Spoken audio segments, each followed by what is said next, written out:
مسلمان کے قول و فعل کی اچھی تعویل کیے بغیر آپس کا اجتماع ممکن نہیں ہے. میں اس کی مثالیں پیش کروں گا. سیرت میں ایسی مثالیں بے شمار ہیں، احادیث میں بھی اور صحابہ کے اقوال میں بھی، کہ مسلمان کے قول و فعل کی اچھی تعویل کرو. اگر مسلمان قول و فعل کی تعویل نہیں کرو گے تو آپس کی اجتماع نہیں ہوگا.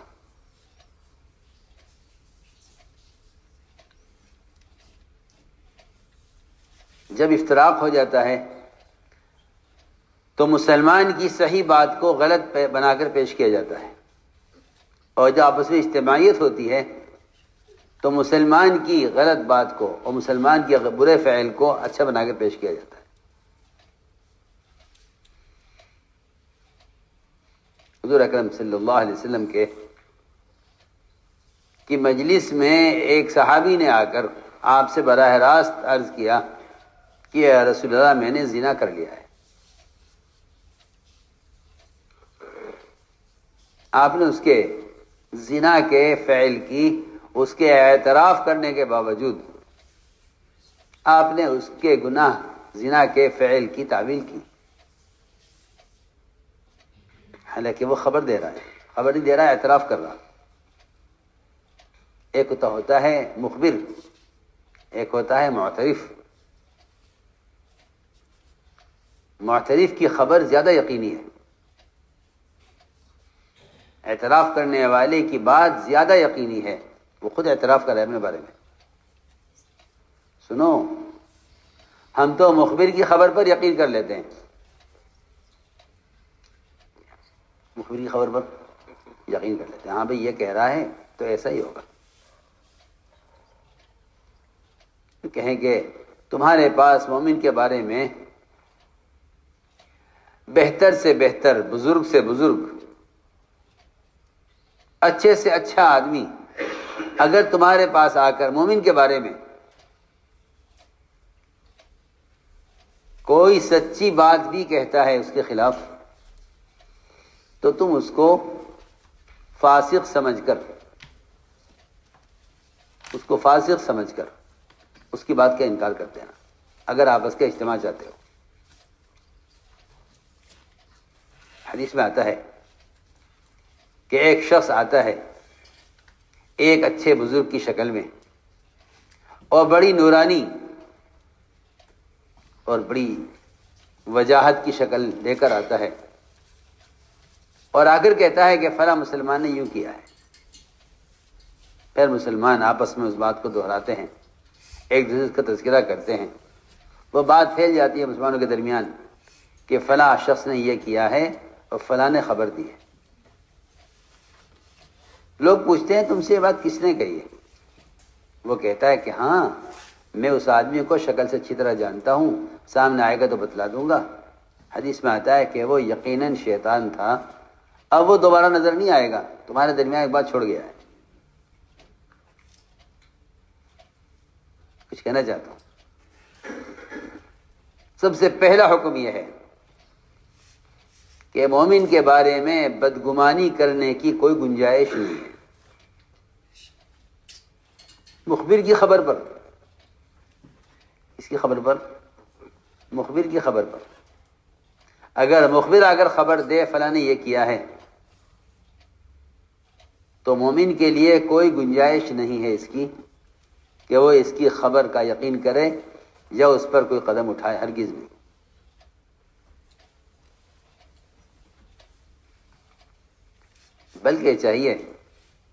بلکہ امام شافعی رحمۃ اللہ علیہ سے ایک صاحب نے آ کر اس شخص کے بارے میں شکایت کی اور یہ کہا کہ فلاں شخص ہے جو آپ کے بارے میں یوں کہتا ہے، یوں کہتا ہے، یوں کہتا ہے، یوں کہتا ہے. امام شافعی رحمۃ اللہ علیہ نے فرمایا اگر تم اپنی بات میں سچا ہے،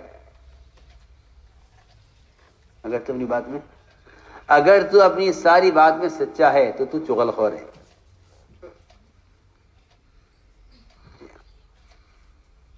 اور اگر تو اپنی بات میں جھوٹا ہے تو تو فاسق ہے. یعنی دونوں دروازے بند کر دیے کہ تم سچ بول رہے ہو تب بھی تمہاری بات نہیں سن سکتے ہم، اگر تم جھوٹ بول رہے ہو تبھی تمہاری بات نہیں سن سکتے. ایسا اچھا جواب دیا، ایسا اچھا جواب دیا. فرمایا کہ اگر تم سچ بول رہے ہو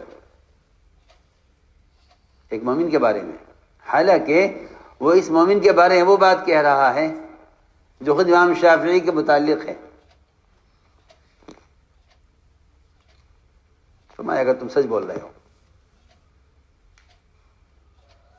تو تم فاسق ہو، تو تم چغل خور ہو، اور اگر تم جھوٹ بول رہے ہو تو تم فاسق ہو. حضور اکرم صلی اللہ علیہ وسلم نے فرمایا اپنے صحابہ سے کہ تم میں سے کوئی شخص کسی کی کوئی بات میرے پاس ہرگز لے کر نہ آئے، اس لیے کہ میں چاہتا ہوں کہ میں تمہارے سامنے نکلوں تو میرا سینہ تم سب کی طرف سے صاف ہونا چاہیے. میرا سینہ سب کی طرف سے صاف ہونا چاہیے. لا يبلغني احد من احد شيئا، لا يبلغني احد من اصحابي عن احد شيئا اني احب ان اخرج اليكم وانا سليم الصدر، کہ میرے پاس کوئی ایسی خبر نہ پہنچے تم میں سے کسی کے بارے میں، کیونکہ میں چاہتا ہوں کہ میں تمہارے سامنے نکلوں میرے سینے سب کی طرف سے صاف ہو. کیونکہ لوگ خبروں پر یقین کر کے بدگمان ہو جاتے ہیں. ہم نے تو ایسا سنا ہے. میں مثال عرض کرتا ہوں. عبداللہ ابن مبارک جو حدیث کے امام ہیں، حدیث کے امام ہیں، امام المحدثین کہلاتے ہیں عبداللہ ابن مبارک. امام اوزاعی کے پاس آئے.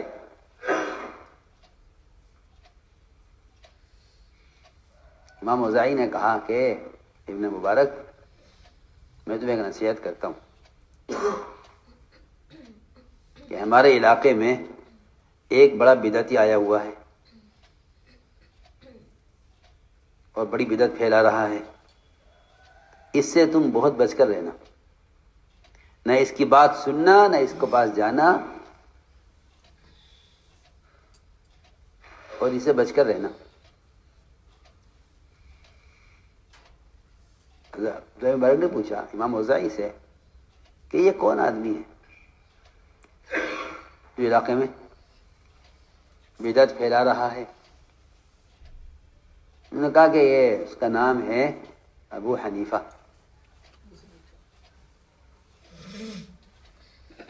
اس کا نام ہے، نہ اس کے پاس جانا، جی ہاں، نہ اس کی بات سننا، اور یہ بڑا بدعتی ہے.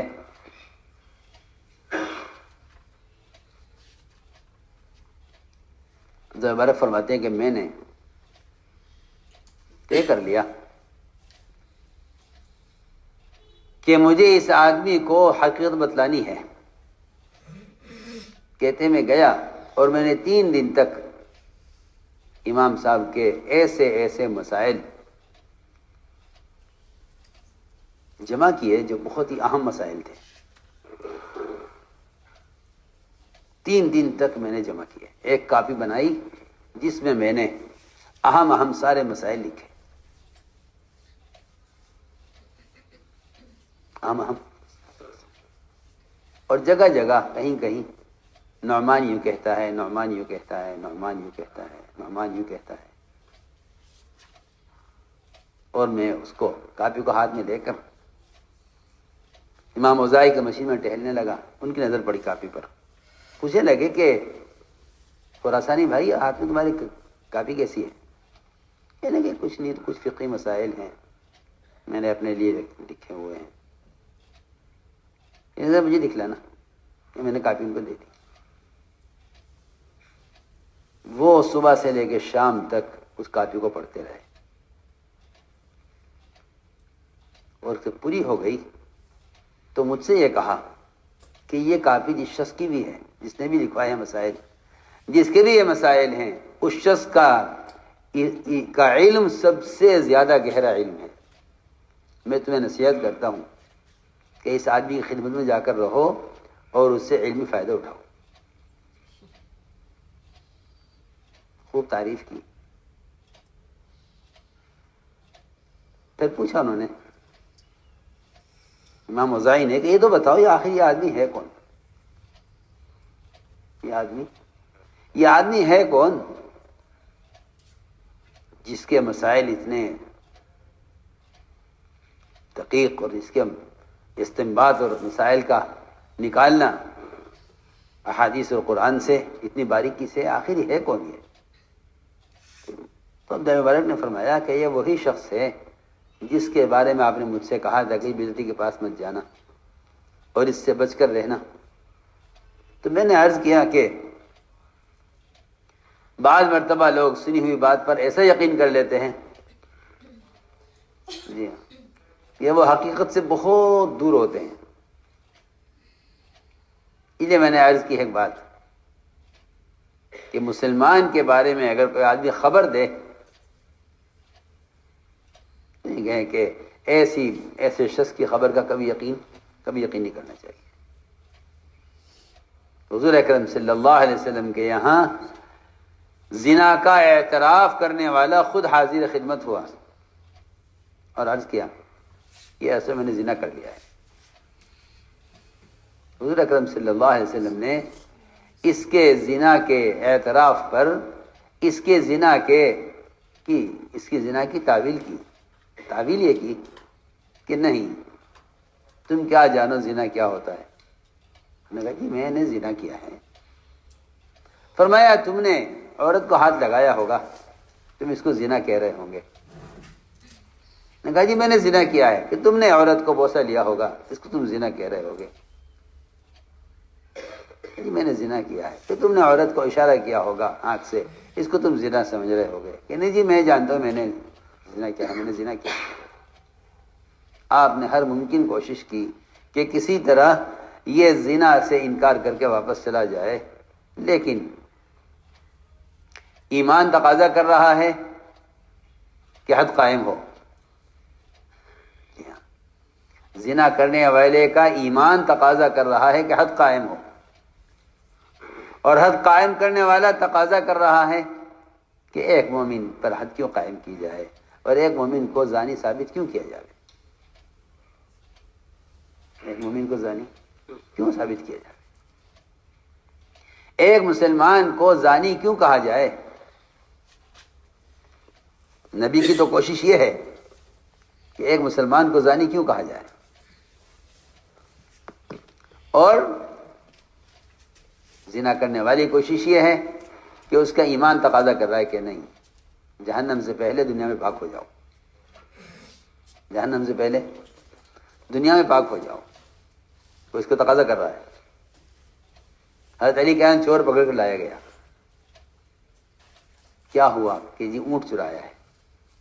علی رضی اللہ تعالیٰ عنہ نے اس چور سے بات کی اور تعویل کی اس کی چوری کی، اور اتنی عمدہ تعویل کی، حضرت علی نے فرمایا کہ اونٹ سارے ایک سی شکل کے ہوتے ہیں، اونٹ سب ایک شکل کے ہوتے ہیں، تم نے اپنا سمجھ کر کھولا ہوگا، وہ کسی دوسرے کا نکلا، اس نے تمہیں چور کہہ دیا۔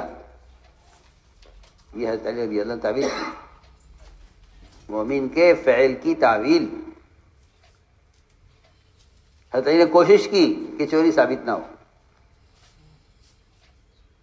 اس زمانے کے مسلمان، بلکہ اچھے پڑھے لکھے مسلمان کے گناہ کو ثابت کرنے کی کوشش کرتے ہیں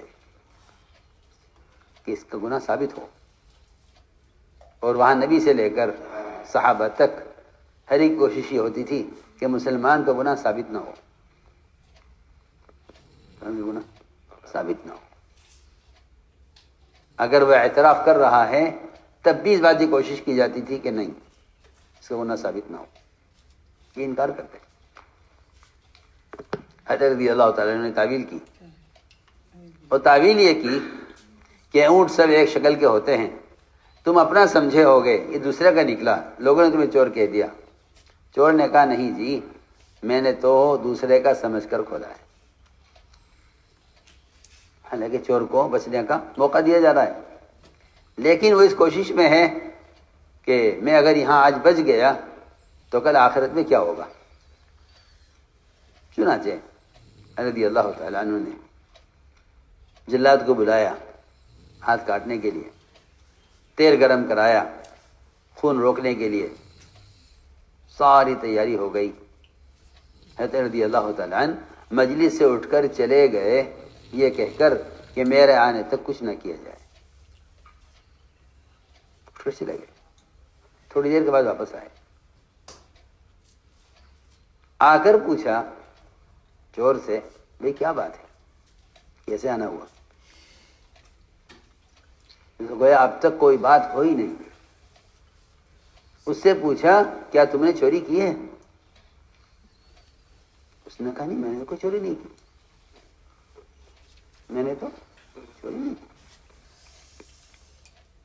رضی اللہ عنہ اس کو چھوڑ دیا، بھائی جاؤ چھٹی تمہاری۔ ادھر تیل گرم کیا ہوا ہے، ادھر جلاد منتظر ہے، حضرت علی حکم دے تو اس کا ہاتھ کاٹا جاوے۔ اس نے مجھے کوئی چوری نہیں کی، فرمایا جاؤ چھٹی تمہاری، تو چلا گیا۔ علی رضی اللہ تعالی سے لوگوں نے کہا مومنین، اس نے تو اعتراف کر لیا تھا۔ فرمایا ہاں، میں نے اس کے اعتراف پر اس کو پکڑا تھا، اس کے انکار پر اس کو چھوڑ دیا۔ مومن انکار کر رہا ہے نا، مومن انکار کر رہا۔ ایک مومن اگر اپنے گناہ کا انکار کر رہا ہے تو آپ کیوں مزید ہیں کہ نہیں آپ نے گناہ کیا ہے؟ اس کا مطلب یہ ہے کہ آپ مومن کی نجات اور اس کی عزت نہیں چاہتے۔ اگر مومن کی نجات عزت چاہے گا، مومن کے فعل کی تعویل کرے گا، اس کے اعتراف کو قبول کرے گا۔ اس نے اعتراف کیا کہ میں نے چوری، اس نے انکار کیا میں نے چوری نہیں کی، چھوڑ دیا اس کو۔ تو میں عرض کر رہا تھا کہ یہ ہے کہ جب تک مومن کی قول و فعل کی تعویل نہ کی جائے اس وقت تک آپس کا اجتماع ممکن نہیں ہے۔ یہ پہلی شرط ہے، یہ پہلی شرط ہے آپس کی اجتماعیت کے لیے کہ مومن کے قول و فعل کی تعویل کی جائے کہ نہیں، مومن ایسا نہیں کر سکتا۔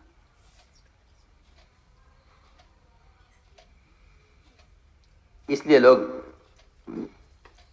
اڑتی اڑاتی خبروں پر یقین کر لیتے ہیں، اس لیے کہ شیطان سب سے پہلے مومن کے دل میں مومن کی طرف سے بدگمانی پیدا کرتا ہے۔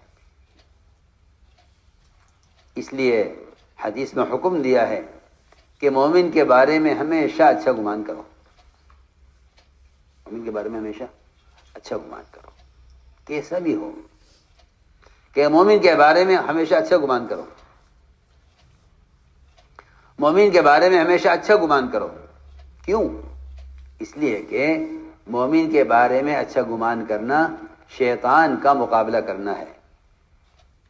اصل بات یہ ہے کہ اگر تم نے شیطان کا مقابلہ نہ کیا، اگر تم شیطان کا مقابلہ نہ کیا تو شیطان تمہارے درمیان عداوتیں، تمہارے درمیان نفرتیں پیدا کرے گا، تمہارے دلوں میں بدگمانی پیدا کر کے۔ اس لیے فرمایا کہ جب تمہارے دل میں یا تمہارے کان میں شیطان کوئی ایسی بات ڈالے کسی مومن کے بارے میں تو تمہیں چاہیے کہ اس کے بارے میں اچھا گمان کرو کہ مومن ایسا نہیں کر سکتا۔ ایک روایت میں ہے کہ حضور اکرم صلی اللہ علیہ وسلم نے ایک صحابی کو بھیجا بنو مستلق سے زکوٰۃ وصول کرنے کے لیے۔ عجیب قصہ ہے۔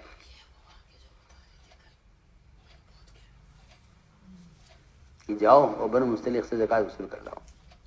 ان کو اطلاع ہوئی کہ حضور اکرم صلی اللہ علیہ وسلم کی طرف سے زکوٰۃ وصول کرنے کے لیے آدمی آ رہا ہے۔ انہوں نے اپنی زکوٰۃ کا بہترین مال چھانٹ کر الگ کر لیا زکوٰۃ ادا کرنے کے لیے، اور یہ طے کیا کہ ہم حضور اکرم صلی اللہ علیہ وسلم کے صحابی کو اور آپ کے ساعی کو، زکوٰۃ وصول کرنے والے کو، ہم اپنی بستی سے باہر نکل کر ان کا استقبال کریں گے،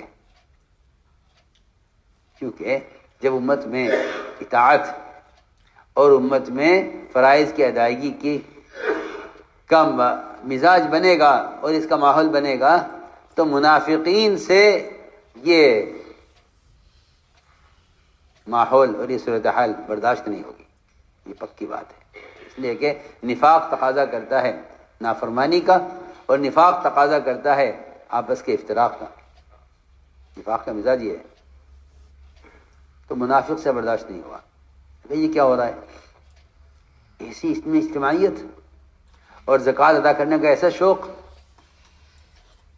اور حضور اکرم صلی اللہ علیہ وسلم کی طرف سے ایک صحابی آ رہے ہیں اور یہ سب اس کے استقبال کے لیے بستی سے باہر نکلے ہوئے ہیں۔ اس منافق نے راستے میں ان صحابی سے ملاقات کی، کبھی کہاں جا رہے ہو؟ کہ میں حضور اکرم صلی اللہ علیہ وسلم کی طرف سے بھیجا گیا ہوں اور بنو مستلق سے زکوٰۃ وصول کرنے کے لیے جا رہا ہوں۔ اس منافق نے یہ کہا صحابی سے، تمہیں حالات کی خبر ہے؟ کیا حالات ہے؟ اسے اللہ معاف فرمائے، اس زمانے میں کیا عرض کروں، بڑے سے بڑے لوگ، علم، عقل، فہم رکھنے والے، کانوں کے اتنے کچے ہوتے ہیں کہ جس بات کو سن لیتے ہیں اس پر فیصلہ کر لیتے ہیں۔ حالانکہ حدیث میں آتا ہے کہ ایک آدمی کے جھوٹا ہونے کے اتنا کافی ہے کہ وہ سنی ہوئی بات کو آگے بڑھا دے۔ کفا بالمرء کذبا ان يحدث بكل ما سمع، کہ ایک آدمی کے جھوٹا ہونے کے اتنا کافی ہے کہ وہ سنی بات کو آگے بڑھا دے۔ چنانچہ یہ صحابی اکیلے منافق نے یہ کہا کہ تم کہاں جا رہے ہو؟ تمہیں معلوم ہے کیا حالات ہیں؟ بنو مستلق کا پورا قبیلہ زکوٰۃ دینے سے انکار کر رہا ہے۔ میں آپ کو بتانے آیا ہوں، یہ ہوتا ہے شیطان کا کام، کہ وہ ایمان والوں پر مسلط ہو کر ان کے دل میں ایمان والوں کی طرف سے ایسی بدگمانیاں پیدا کرتا ہے کہ آدمی خود فیصلہ کر لیتا ہے کہ ہاں بھائی ٹھیک کہہ رہے ہو، ایسا ہی ہوگا۔ وہ سنو، یہ عجیب قصہ ہے۔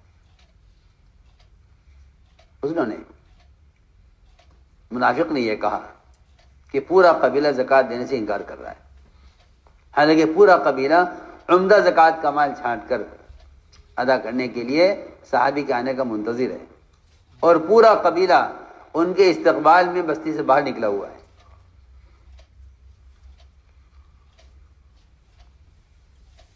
چنانچہ منافق نے یہ کہا کہ وہ پورا قبیلہ باہر نکلا ہوا ہے بستی سے آپ کو قتل کرنے کے لیے۔ وہ آ رہے استقبال میں اور اکرام میں کہ ہم باہر نکل کر استقبال کریں گے اور پھر اپنے قبیلے میں ان کو لے کر جائیں گے اور ان کو زکوٰۃ کے مال کے حوالے کریں گے۔ یہیں سے صحابی واپس ہو گئے آدھے راستے سے، تحقیق نہیں کی، جا کر عرض کیا یا رسول اللہ میں جا رہا تھا، راستے میں بات معلوم ہوئی کہ پورا قبیلہ میرے قتل کے لیے بستی سے باہر نکلا ہوا ہے، پورا قبیلہ زکوٰۃ دینے سے انکار کر رہا ہے۔ آپ نے فرمایا کہ مشورہ کرو کیا کرنا ہے۔ مشورہ ہوا آپ کی مجلس میں، اور فیصلہ یہ ہوا کہ رات کا انتظار کیا جائے اور رات کو اچانک حملہ کر کے اس پورے قبیلے کو قتل کر دیا جائے۔ بڑا قدم، پورے قبیلے کو قتل کر، ایمان والے، زکوٰۃ ادا کرنے والے، آپ کے سعی کا استقبال کرنے والے جی ہاں فیصلہ یہ ہوا ایک آدمی کی خبر پر، ایک آدمی کی خبر کرنے پر یہ فیصلہ ہوا. ادھر تو یہ فیصلہ ہوا مشورے میں، ادھر قرآن نازل ہو گیا. اے تمام ایمان والو، اگر تمہارے پاس کوئی منافق، کوئی فاسق کوئی خبر لے کر آئے تو تمہیں چاہیے کہ اس کی تحقیق کر لینا، اس کی تحقیق کر لینا. فتبینوا، تحقیق کر لینا. ایسا نہ ہو کہ تم کسی خبر پر کوئی قدم اٹھا لو اور پھر تمہارے لیے سوائے ندامت اور شرمندگی اور حسرت کے کچھ نہ ہو. کوئی آیت نازل ہوئی، آپ نے فوراً روک دیا اپنی دستے کو حملہ کرنے سے اور تحقیق کی. بتاؤ، تحقیق کرو، کیا کیا کیا حقیقت ہے. بھائی ہم تو زکوٰۃ دینے کو تیار ہیں اور ہم تو آپ کے آدمی کا انتظار کر رہے تھے، آپ نے آدمی کیوں نہیں بھیجا. اور وہ لوگ اس زکوٰۃ کو وصول کرنے والے کے نہ آنے پر اتنے پریشان ہو گئے اور کہنے لگے آپس میں کہ شاید ہمارے مال کی ہماری